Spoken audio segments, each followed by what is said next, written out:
Many people might shrug this news off, but it actually is a lot more insane than you realize when you actually read the article, and I'm going to do that. Box office Demon Slayer Infinity Castle reigns with 33 million opening day, already the biggest debut ever for anime. Now, obviously, that's the headline. And usually when it comes to headlines can be deceiving, misleading, it might not be entirely accurate, but in this case, it is actually accurate, and I'm going to explain. So let's read this article here. Anime is back on top of the box office, with Demon Slayer Kimetsu no Yaiba Infinity Castle earning 33 million across Friday, and preview screenings from 3,315 locations. That's the biggest opening day domestically gross over for an anime film, crushing the previous 10 million, almost 11 million high mark set by Dragon Ball Super Superhero in 2022. Not only that, it's also already the biggest opening weekend ever for anime, surging past the 31 million record held by Pokemon the first movie, Mewtwo Strikes Back, since 1999, though Mewtwo Strikes Back debuted on a Wednesday, playing for 2 full days before the traditional 3-day frame. Now, obviously, there is a lot more to this article, but this part in particular is what really stands out to me. I did not realize how massive Pokemon's first movie was. Like, as a kid, when it first came out, I actually, straight up, I did go out of my way and I watched it in theaters. I remember sitting down and watching the Pokemon movie in theaters when I was a kid and being absolutely blown away. But to find out that apparently Mewtwo has actually held that record for this long, according to this statement here, at least in like opening day with 31 million, and then it now, for the first time, it got crushed. That's crazy. Like, that's actually crazy. The fact that Demon Slayer was able to not just dethrone Pokemon, like this movie, but also to dethrone Dragon Ball just so massively. And I'm just gonna be blunt. I'm a big Dragon Ball fan. I love Dragon Ball. I grew up with that stuff. I grew up with Pokemon. And I'm not gonna act like I am the biggest Demon Slayer fan of all time. I'm not.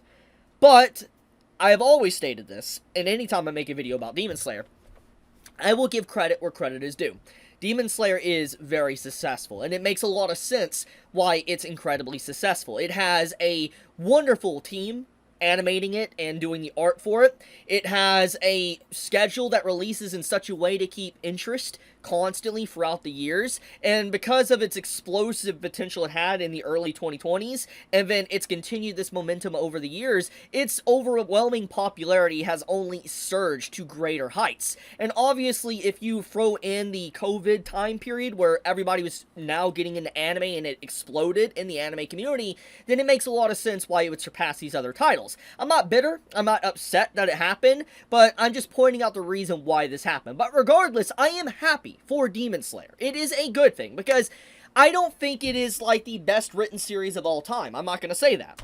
And I also am one of those people that do believe that if it didn't have the beautiful art and animation like it does, I don't think many people would talk about it. But that is just talking about hypotheticals. The fact is Demon Slayer does have beautiful art and animation. It has a team that's very dedicated to it. They want to produce the best thing they possibly can, and obviously they have done wonders. And I think that Studio Photable and everybody that's involved with this project legitimately has done a good job with allowing this anime to become a massive staying power, a massive franchise for anime. And what's crazy is that the manga has been over for a very long time, and we're still getting this stuff animated. And I think the reason why it's taken so long, which we all know the reason, is because of the movies.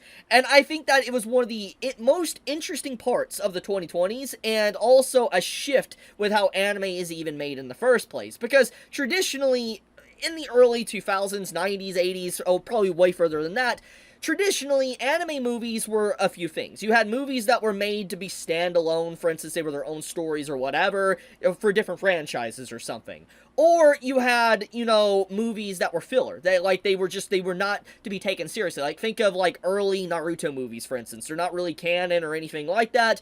That's basically the point. And Dragon Ball movies technically aren't canon either. Well, the early ones, obviously. what I'm trying to say is that Studio Photable, they kind of popularized the situation of adapting a manga into a movie and then making a movie adaptation of multiple parts. And we have seen this happen, and a lot of studios follow this trend after this happened. Like, let's think of, what Studio Mappa is doing for Chainsaw Man. I mean, they're literally releasing a Rize movie, okay? So, it's obvious what's been going on here, and it's very popular because I think with movie structure, it allows anime to have more time to cook, obviously, but it also allows for less censorship. And I think in the grand scheme of things, it, at the end of the day, is a better product than, let's say, a TV release. I'm not saying I hate TV releases, obviously I prefer that, I like watching them when they come out weekly, but the point is that movie releases usually are of a higher quality. But anyways, let's get back into the main point of the video. The point is that Demon Slayer has managed to break record after record over the years. I remember when it first came out, and I remember it was just smashing records for viewership, people talking about it, comments on it, and videos on YouTube. It was, like, just insane. It was insanity. And there's obviously a lot of people that jumped on the hate bandwagon because they didn't like seeing something become so popular. But here's the thing. Demon Slayer, as much as people don't want to accept it, it is the new age Dragon Ball, or Naruto, Bleach, One Piece, for instance. It is that series. It's the series that will be recognized and carry a lot of weight on its back for years to come, until something eventually comes out of nowhere, very similar to Demon Slayer, that eventually rises up and is able to beat the records that Demon Slayer has set. It may be an old series that comes back from the grave and gets remastered, or it's something brand new. Whatever may happen, eventually it will be passed. But for right now, it is definitely the era of Demon Slayer. And Demon Slayer has a lot of, honestly, you can thank Demon Slayer for why there's just so much, like, series that is similar to it in the 2020s, and why there's certain adaptations that's been made like it, or why certain anime gets so much focus now, is because of the popularity of it. Now, I've talked about a lot of negativities on this aspect a lot in videos, but there is some positives in general. For one, it has led to more creative designs, or allowing people to really flex their skills and movement and action in general, and there is just truly some incredible stuff we have seen in just the last few years alone, and I think that it really has caused, besides just the negatives, okay, I'm disregarding a lot of the negatives, besides the negatives, there is positives that have been brought to the table, showcasing the progression of just anime, and how the art style or priority of certain things has shifted with time, and some of it is positive. But, overall, yeah, I'm very happy for the series. I have yet to watch this movie. I need to sit down and go watch it. Like, this looks incredible from everything I've seen to the promotional material and all that. I definitely need to sit down and watch this. It looks pretty freaking good. I'm not even gonna act like it doesn't. I mean, anyone trying to downplay this and say that it's not, that there are obviously individuals that just don't like Demon Slayer in general, and they just want to see it fail. It's fine if you don't like the story or anything, but holy crap, like, you're not going to tell me it's just not a flex of animation and art. It really is.